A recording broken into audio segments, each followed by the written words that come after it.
Sir, Varun ಅನ್ನೋ ಹುಡುಗನ್ನ love ಮಾಡ್ತಾ ಇದ್ದೆ ನಾನು. ವರುಣ್ ಕುಮಾರ್ ಅಂತ. ಅವನು RSI, ಅವನು ಪ್ರೊಫೆಷ್ನರಿ ಸಬ್ ಇನ್ಸ್ಪೆಕ್ಟ್ರು.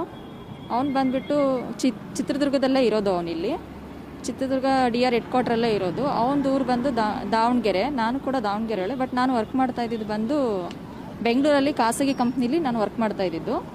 ಅವನು ಟ್ರೈನಿಂಗಿಗೆ ಬಂದಾಗ ಇಬ್ಬರಿಗೂ ಪರಿಚಯ ಆಗಿ ಇನ್ಸ್ಟಾಗ್ರಾಮಲ್ಲಿ ಇಬ್ಬರು ಮಾತಾಡಿಕೊಂಡು ಹಾಗೆ ಇಬ್ಬರದು ಸಲಿಗೆ ಎಲ್ಲ ಸ್ನೇಹ ಆಗಿ ಮತ್ತು ಅದು ಪ್ರೀತಿ ಕನ್ವರ್ಟ್ ಆಗಿ ಇಬ್ಬರು ಮುಂದುವರೆದ್ವಿ ಸರ್.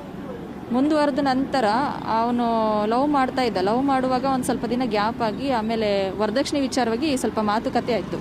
ಅವನೇನು ನಿಮ್ಮ ಮೇಲೆ ಅತ್ಯಾಚಾರ ಮಾಡಿದ್ನಾ ಅಥವಾ ನಂಬಿಸಿ ಆಮೇಲೆ ನನ್ನ ರೂಮಿಗೆ ಕೂಡ ಬಂದಿದ್ದ. ನನ್ನ ರೂಮಿಗೆ ಕೂಡ ಬಂದು ಇಲ್ಲ ಮದುವೆ ಆಗ್ತೀನಿ, ನೀನೇನು ಹೆದರಬೇಡ ಅಂತೇಳ್ಬಿಟ್ಟು ನಂಬಿಸಿ ಇಬ್ಬರು ನಡುವೆ ದೈಹಿಕವಾಗಿ ಇಬ್ಬರು ನಡುವೆ ಎಲ್ಲ ನಡೆದೋಗಿತ್ತು ಸರ್. ಅದಾದಮೇಲೆ ಕ್ವಾರ್ಟರ್ಸಿಗೆ ನಾನು ಊರಿಗೆ ಹೋಗ್ತೀನಿ ಅಂತ ಅಂದರೆ ಅವ್ನು ಇಲ್ಲೇ ಇಳಿಸ್ಕೊಳ್ಳೋಣ.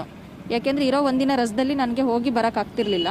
ಹಾಗಾಗಿ ಇಲ್ಲೇ ಕ್ವಾರ್ಟರ್ಸಿಗೆ ಕರ್ಸ್ಕೊಂಡು ಹೋಗೋನು. ಅವನು ಬಸವೇಶ್ವರ ನಗರದಲ್ಲಿ ಕ್ವಾರ್ಟರ್ಸ್ ಇದೆ, ಪೊಲೀಸ್ ಕ್ವಾರ್ಟರ್ಸು. ಅಲ್ಲಿಗೆ ನನಗೆ ಕರ್ಸೋನು. ಅಲ್ಲಿಗೆ ಮದುವೆ ಆಗ್ತೀವಲ್ಲ, ಯಾಕೆ ಹೆದರಬೇಕು ಅಂತೇಳಿ ಎಲ್ಲರ ನಡುವೆನೂ ರಾಜಾರೋಷವಾಗಿ ನನಗೆ ಕ್ವಾರ್ಟರ್ಸಿಗೆ ಕರ್ಕೊಂಡು ಹೋಗೋನು ಸರ್. ನೈಟ್ ಕರ್ಕೊಂಡು ಹೋಗೋನು. ತಿರುಗ್ದ ಮಾರನೇ ದಿನ ನೈಟ್ ನನಗೆ ಬಸ್ ಹತ್ಸೋನು ಅವನೇ. ಆಮೇಲೆ ಬೇಡ ವರುಣ್, ಮದುವೆ ಆಗೋಕ್ಕಿಂತ ಮುಂಚೆ ಎಲ್ಲ ಏನು ಅಂತಂದರೆ ನಿನಗೆ ನಂಬಿಕೆ ಇಲ್ವಾ, ನಾನು ಕ್ವಾರ್ಟರ್ಸಿಗೆ ರಾಜಾರೋಷವಾಗಿ ಕರ್ಕೊಂಡು ಬಂದಿದ್ದೀನಿ ಅಂದಮೇಲೆ ನಾನು ಇನ್ನೊಂದು ಮದುವೆ ಆಗ್ತೀನಿ ಅಂತೇಳ್ಬಿಟ್ಟು ಅಲ್ಲೂ ಕೂಡ ಇಬ್ಬರು ದೈಹಿಕವಾಗಿ ಇಬ್ಬರು ಕೂಡ ಸೇರಿದ್ದೀವಿ. ಆಮೇಲೆ ಅವ್ರ ಅಪ್ಪ ಅಮ್ಮಗೂ ಕೂಡ, ಅವ್ರ ಅಪ್ಪನ ಹೆಸರು ನಾಗರಾಜ್ ಅಂತೇಳಿ, ಅವ್ರ ಅಪ್ಪ ಅಮ್ಮ ಕೂಡ ಮೀಟ್ ಮಾಡಿಸಿ ಮದುವೆ ಮಾಡ್ಕೊಳ್ತೀನಿ ಅಂತ ಹೇಳಿ ಹೋಟೆಲ್ಗೆಲ್ಲ ಕರ್ಕೊಂಡು ಹೋಗಿದ್ದಾನೆ ಸರ್. ಹೋಟೆಲಲ್ಲೆಲ್ಲ ಪರಿಚಯ ಮಾಡಿಸಿ ಇಬ್ಬರು ಫ್ಯಾಮಿಲಿಯೆಲ್ಲ ಕೂತ್ಕೊಂಡು ಜೊತೇಲಿ ಊಟ ಮಾಡಿದ್ದೀವಿ, ಎಲ್ಲ ಆಗಿದೆ. ಎಲ್ಲ ಆದಮೇಲೂ ಕೂಡ ಆಮೇಲೆ ಬರ್ತಾ ಅವ್ರ ಮನೆಯಲ್ಲಿ ವರದಕ್ಷಿಣೆ ಕೊಟ್ಟು ಮದುವೆ ಮಾಡ್ತಾರೆ ಕೇಳು ಅಂತ ಹೇಳೋದು. ಆಮೇಲೆ ಇವನು ವರದಕ್ಷಿಣೆ ವಿಚಾರವಾಗಿ ನೀನು ಇಷ್ಟಪಟ್ಟಿಲ್ಲ ನನ್ನನ್ನು, ಈಗ ವರದಕ್ಷಿಣೆ ಮ್ಯಾಟ್ರ್ ತೊಗೊಂಡು ಬರ್ತಾ ಇದೆಯಾ ಯಾಕೆ ವರುಣ್ ಅಂತ ಕೇಳಿದ್ದಕ್ಕೆ, ಇಲ್ಲ ಮನೆಯಲ್ಲಿ ಈ ಥರ ನಾನು ಮನೆ ಬೇರೆ ಕಟ್ತಾ ಇದ್ದೀನಿ ಅಂತ ಹೇಳ್ಬಿಟ್ಟು ನನಗೆ ಸುಮಾರು ರೀಸನ್ಗಳನ್ನ ಹೇಳ್ದೆ ಬಿಡಲಿಕ್ಕೆ. ಅದು ಯಾವುದಕ್ಕೂ ನಾನು ಒಪ್ಪದೇ ಇದ್ದ ಪರಿಸ್ಥಿತಿಲಿ ಇಲ್ಲ ನಾನು ಮದುವೆ ಆಗೋಕ್ಕಾಗಲ್ಲ. ಆಮೇಲೆ ಅವನಿಗೆ ಮನೆಯಲ್ಲಿ ದುಡ್ಡಿರೋ ಹುಡುಗಿಯರನ್ನ ನೋಡ್ತಾ ಇದ್ರು. ಇವ್ನು ಜಾಬಲ್ಲಿ ಇದ್ದಾನೆ ಅಂತ ಹೇಳ್ಬಿಟ್ಟು ಏನೋ ಸೈಟು ಮತ್ತು 40 ಲಕ್ಷ ವರದಕ್ಷಿಣೆ ಕೊಟ್ಬಿಟ್ಟು ಮದುವೆ ಮಾಡ್ತೀವಿ, ಅದು ಸೆಟ್ಲ್ ಆಗಿಬಿಡುತ್ತೆ, ನಿಂದು ವೆಲ್ ಸೆಟಲ್ ಲೈಫು ಅಂತ ಹೇಳಿ ಅವ್ರ ಮನೇಲಿ ನನಗೆ ಬೇಡ ಅಂತೇಳಿ ಇದು ಮಾಡ್ತಾಯಿದ್ರು ಸರ್. ಇವನು ಕೂಡ ಹಾಗೆ ಅವಾಯ್ಡ್ ಮಾಡ್ತಿದ್ದ ನನ್ನನ್ನು. ಮದುವೆ ಮಾಡ್ಕೊಳ್ತೀನಿ ಅಂತ ನಂಬಿಸಿ ನನ್ನ ಜೊತೆಲಿ ಎಲ್ಲ ರೀತಿಯಾಗಿ ದೈಹಿಕವಾಗಿ ಸಂಪರ್ಕ ಮಾಡಿ ಇವಾಗ ನೀನು ನನ್ನನ್ನು ಬೇಡ ಅಂತ ಹೇಳ್ತೀಯಲ್ಲ ವರುಣ್, ಇದು ಸರಿನಾ? ಈಗ ನಾನು ನಿನ್ನ ಲವ್ ಮಾಡಿದರೆ ಬಿಡು, ಹಾಗೆ ಬಿಟ್ಬಿಡ್ಬೋದಾಗಿತ್ತು. ಈಗ ಎಲ್ಲ ರೀತಿ ಮೂವ್ ಆಗಿಬಿಟ್ಟು ಇವಾಗ ಬೇಡ ಅಂತ ಹೇಳಿದ್ರೆ ಅದು ನಾನು ಒಪ್ಲಿಕ್ಕೆ ರೆಡಿ ಇಲ್ಲ. ಈಗ ನಾನು ನಿನ್ನ ಮದುವೆ ಮಾಡ್ಕೊ, ಇಲ್ಲಾಂದರೆ ನಾನು SP ಆಫೀಸಿಗೆ ಹೋಗ್ತೀನಿ ಅಂತ ಹೇಳಿದ್ದಕ್ಕೆ ಹೋಗಬೇಡ, ನನ್ನ ಮಾನ ಮರ್ಯಾದೆ ಪ್ರಶ್ನೆ, SP ಆಫೀಸಿಗೆಲ್ಲ ಹೋದರೆ ನನ್ನ ಮರ್ಯಾದೆ ಇದಾಗುತ್ತೆ, ನನಗೆ ಟೈಮ್ ಕೊಡು ಅಂತ ಕೇಳಿದೆ ಸರ್. ಅಲ್ಲಿಗೂ ನಾನು ಅಲ್ಲಿ 1 ತಿಂಗಳು ಟೈಮ್ ಕೊಟ್ಟಿದ್ದೀನಿ. 1 ತಿಂಗಳು ಟೈಮ್ ಕೊಟ್ಟಿರೋದಲ್ದೇ ಮತ್ತೆ ಆಮೇಲೆ ಬೇಡ ಅಂತ ಹೇಳಿ ನಾನು ಸೂಸೈಡ್ ಕೂಡ ಮಾಡ್ಕೊಳ್ಳಿಕ್ಕೆ ಟ್ರೈ ಮಾಡಿದೆ. ಸೂಸೈಡ್ ಮಾಡ್ಕೊಳ್ಳಿಕ್ಕೆ ನನ್ನನ್ನು ಸಾಯೋಕ್ಕೂ ಬಿಟ್ಟಿಲ್ಲ ಸರ್. ಅಲ್ಲಿ ಹಾಸ್ಪಿಟಲ್ಗೆ ಅಂದರೆ ನಾನು ಕೆಲಸ ಮಾಡೋ ಜಾಗದಲ್ಲಿ ನನ್ನ ಕೊಲಿಗಿಗೆ ಕಾಲ್ ಮಾಡಿಬಿಟ್ಟು ಹಾಸ್ಪಿಟಲಿಗೆ ಸೇರಿಸಿ ಅವಳನ್ನ ಅಂತ ಹೇಳಿದಾಗ ನನ್ನನ್ನು ಅಲ್ಲಿರೋರು ಹಾಸ್ಪಿಟಲಿಗೆ ಸೇರಿಸಿದ್ರು. ದಾವಣಗೆರೆ ಇದರಲ್ಲಿ ಬೆಂಗಳೂರು ನಾರಾಯಣ ಹಾಸ್ಪಿಟಲ್ ನನ್ನ ಸೇರಿಸಿದ್ರು. ಅಲ್ಲಿ ಈಗ ಹೇಳ್ತೀನಿ. FIR ಮಾಡಿದ್ದೀನಿ ಸರ್. FIR ಮಾಡಿರೋದಕ್ಕೆ ಈಗ ಪೊಲೀಸ್ ಕಡೆಯಿಂದ ನನಗೆ ಬೆಂಬಲ ಬೇಕು. ಪೊಲೀಸ್ ಅವರೇ ಸಪೋರ್ಟ್ ಮಾಡ್ತಾ ಇಲ್ಲ ಇದಕ್ಕೆ. ಯಾಕೆಂದರೆ ಈಗ ಅವನು ಎಲ್ಲ ಅವನಿಗೆ ಸಪೋರ್ಟ್ ಮಾಡ್ತಿದ್ದಾರೆ. FIR ಆಗಿ 10 ದಿನದ ಮೇಲಾಗಿದೆ ಸರ್. 10 ದಿನದ ಮೇಲೆ ಆದಮೇಲೆ ಚಾರ್ಜ್ ಶೀಟ್ ಹಾಕಬೇಕಂದ್ರೆ ಅವ್ನು ಸಿಗಬೇಕು. ಅರೆಸ್ಟ್ ಮಾಡೋಕ್ಕಾಗಲ್ಲ ಅಂತ ಹೇಳ್ತಾರೆ. ಯಾಕೆಂದರೆ ಅವ್ನು ಸಿಕ್ಕರೆ ಅರೆಸ್ಟ್ ಮಾಡ್ಬೋದು. ಸಿಕ್ಕರೆ ಅರೆಸ್ಟ್ ಮಾಡಲಿಕ್ಕೆ ಇವರು ಹುಡುಕ್ಸಿಲ್ಲ. 10 ದಿನ ಬೇಕಾ ಸರ್ ಹುಡುಕ್ಸ್ಲಿಕ್ಕೆ?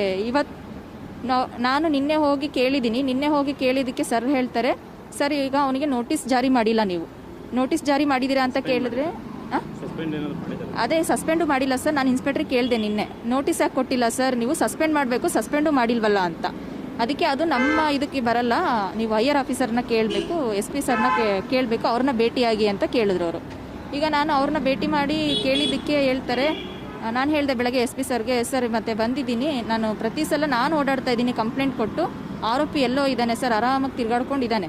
ಈಗ ನಾನು ಓಡಾಡ್ತಾ ಇದ್ದೀನಿ ಸರ್ ಕೊಟ್ಟಾಗಿಂದನೇ ಈಗ 10 ದಿನದ ಮೇಲಾಯಿತು, ಯಾಕೆ ಸರ್ ಇನ್ನೂ ಅರೆಸ್ಟ್ ಮಾಡಿಲ್ಲ ಅಂತ ಕೇಳಿದಾಗ ಚಾರ್ಜ್ ಶೀಟ್ ಹಾಕ್ಲಿಕ್ಕೆ ಅವ್ನು ಸಿಗಬೇಕಲ್ಲ. ಸರಿ ಆಯಿತು, ಅವ್ನು ಸಿಕ್ಕಿಲ್ಲ ಸರ್, ಸಸ್ಪೆಂಡ್ ಆದರೂ ಮಾಡಬೇಕಲ್ಲ, ನೋಟಿಸ್ ಯಾಕೆ ಇಶ್ಯೂ ಮಾಡಿಲ್ಲ ಸರ್ ಅಂತ ಕೇಳಿದೆ. ಆಮೇಲೆ ಅವ್ರು ಹೇಳ್ತಾರೆ ನೋಟಿಸ್ ಇಶ್ಯೂ ಮಾಡಲಿಕ್ಕೆ, ಅದು ಇವತ್ತು ಹೇಳ್ತಾ ಇದ್ದಾರೆ ನೋಟಿಸ್ ಇಶ್ಯೂ ಮಾಡಲಿಕ್ಕೆ. FIR ಆದಮೇಲೆ ಮತ್ತೆ ನಾನು ಹೋದಾಗೆಲ್ಲ ಇರಲ್ಲ ಸರ್, ನಾನು ಹೋದಾಗೆಲ್ಲ ಕಾಯಿಸ್ತಾರೆ, ನನ್ನನ್ನು ತುಂಬ ನೆಗ್ಲೆಕ್ಟ್ ಮಾಡ್ತಾರೆ. ಈಗ ನೋಟಿಸ್ ನಾನು ಅವನಿಗೆ ಶಿಕ್ಷೆ ಆಗಬೇಕು ಸರ್, ನಾನು ಮದುವೆ ಆಗಲ್ಲ ಅಂತ ಹೇಳ್ತಾ ಇದ್ದೇನೆ. ಈಗ ಅವ್ನು ಇಷ್ಟಿಲ್ಲ, ನಾನು ಒಬ್ಬಳೇ ಇಲ್ಲ, ಸುಮಾರು ಜನ ಹುಡುಗಿರಿದ್ದಾರೆ, ನಾನು ಒಬ್ಬಳೇ ಅಲ್ಲ. ಅವನಿಗೆ ಶಿಕ್ಷೆ ಆಗಬೇಕು, ನನಗಾಗಿರೋ ಇದಕ್ಕೆ ಅನ್ಯಾಯಕ್ಕೆ ಶಿಕ್ಷೆ ಆಗಬೇಕು ಅವನಿಗೆ. ಏಕೆ ಅಂದರೆ ಸಸ್ಪೆಂಡ್ ಮಾಡಬೇಕು, ಸಸ್ಪೆಂಡ್ ಕೂಡ ಮಾಡಿಲ್ಲ. ಈಗ ನನಗೆ 5 ದಿನ ಕಾಲಾವಕಾಶ ಕೊಟ್ಟಿದ್ದಾರೆ. ಹಾಂ, ಮಾಡಿದ್ದಾರೆ ಅಂತ ಹೇಳಿದ್ದಾರೆ ಸರ್ ನನಗೂ. ನಿಮ್ಮದ ಬೇರೆ ಹಿನ್ನೆಲೆ ಪಾಸ್ಟ್ ಏನಾದರೂ ಅವನಿಗೆ ಗೊತ್ತಿತ್ತಾ ಏನು? ಸರ್ ಅವನ ಪಾಸ್ಟ್ ಬಗ್ಗೆ ನನಗೆ ಗೊತ್ತು, ನನ್ನ ಪಾಸ್ಟ್ ಬಗ್ಗೆ ಅವನಿಗೆ ಗೊತ್ತು. ಆದರೆ ಇದು ಮ್ಯಾಟ್ರ್ ಅದು ಬಂದಿಲ್ಲ ಸರ್. ಏಕೆಂದರೆ ಪಾಸ್ಟ್ ಎಲ್ಲರಿಗೂ ಇರುತ್ತೆ, ಯಾರಿಗಿಲ್ಲ ಸರ್. ಪೊಲೀಸ್ ಡಿಪಾರ್ಟ್ಮೆಂಟಲ್ಲಿ ಪ್ರತಿಯೊಬ್ಬರಿಗೂ ಎಲ್ಲರಿಗೂ ಪಾಸ್ಟ್ ಇದೆ, ಪ್ರತಿಯೊಬ್ಬ ಕಾಮನ್ ಮ್ಯಾನ್ಗೂ ಪಾಸ್ಟ್ ಇದೆ. ಎಲ್ಲ ಗೊತ್ತಿದ್ದನ್ನು ಲವ್ ಮಾಡಿ ನನ್ನ ಜೊತೆಗೆ ಇರೋದು. ಯಾಕೆಂದರೆ 1 ವರ್ಷದಿಂದ ಮೇಲ್ ಐ ಡಿ ಎಲ್ಲ ಎಕ್ಸ್ಚೇಂಜ್ ಮಾಡ್ಕೊಂಡಿದ್ದೀವಿ ಅಂತ ಅಂದಮೇಲೆ ನನ್ನ ಪಾಸ್ಟ್ ಬಗ್ಗೆ ಎಲ್ಲ ಗೊತ್ತಿರುತ್ತೆ ಅಲ್ವಾ sir. Mail I D exchange ಆದರೆ ಮುಗ್ದೋಯ್ತು. ಪ್ರತಿಯೊಂದು ಎಲ್ಲ ಗೊತ್ತಿದ್ದೇನೆ ಈ ಥರ ಮೋಸ ಮಾಡ್ತಿರೋದು. ಆಮೇಲೆ ಅವ್ನು ನನಗೆ ನೆಗ್ಲೆಕ್ಟ್ ಮಾಡಿದ ವಿಷಯ ಏನಂದರೆ, ಮನೆಯಲ್ಲಿ ವರದಕ್ಷಿಣೆ ಚೆನ್ನಾಗಿರೋ ಸಂಬಂಧ ಬರ್ತಾ ಇದ್ದಾವೆ, ನನ್ನನ್ನು ಯಾಕೆ ಮದುವೆ ಆಗಬೇಕು ಅಂತ. ಇನ್ನೊಂದು ಬ್ಯಾಕ್ಗ್ರೌಂಡ್ ಇಲ್ಲ, ಏನೂ ಇಲ್ಲ. ಇವಳಿಗೆ ಏನು ಮಾಡಿದ್ರು ಏನು ಜಯಿಸೋಕ್ಕಾಗಲ್ಲ ಇವಳು. ಯಾಕೆಂದರೆ ಡಿಪಾರ್ಟ್ಮೆಂಟಲ್ಲೇ ನನಗೆಲ್ಲ ಸಪೋರ್ಟ್ ಮಾಡ್ತಾರೆ ಅಂತ ಅವ್ನು ನನಗೆ ಹೇಳಿದ್ದಾನೆ. ಆದರೆ ನನಗೆ ಅದು ಗೊತ್ತಿಲ್ಲ ಸರ್, ಸಪೋರ್ಟ್ ಮಾಡ್ತಾರೋ ಬಿಡ್ತಾರೋ ಅದು ನನಗೆ ಗೊತ್ತಿಲ್ಲ. ನನಗೆ ನ್ಯಾಯ ಬೇಕು.